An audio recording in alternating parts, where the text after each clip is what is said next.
সেই অবস্থা করেছে সারাদিন আমি মানুষটা কিছু খেতে পর্যন্ত পারিনি, আমার বাড়ির লোকজনকে কিছু খেতে পর্যন্ত দেয়নি। কাজে আজকে দেশে কোথায় সরকার, কার কাছে আমি বিচার চাইব?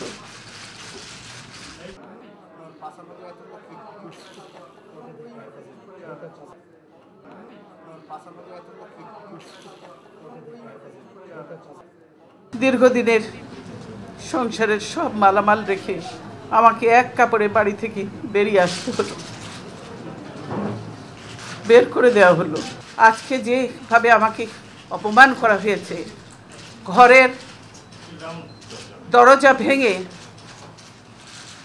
ভেঙে আমার বেডরুমের দরজা ভেঙে রীতিমাত্র ট্রেনিং হিচড়ে তারা বের করেছে এবং এমনভাবে বলছে যে পুরুষ মানুষ এমনভাবে বলছে যে জোর করে ওনাকে উঠিয়ে নিয়ে আসেন, জোর করে দরকার হলে ওনাকে কোলে উঠিয়ে নিয়ে আসেন।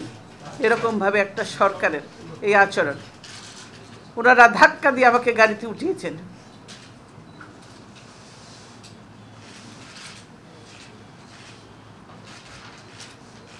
আমার পরিবারের সদস্যদের গায়ে হাত তুলতেও তারা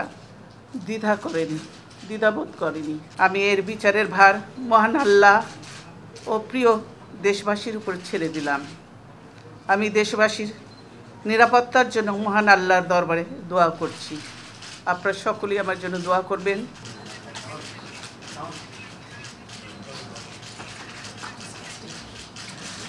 সেই অবস্থা করেছে সারাদিন আমি মানুষটা কিছু খেতে পর্যন্ত পারিনি, আমার বাড়ির লোকজনকে কিছু খেতে পর্যন্ত দেয়নি।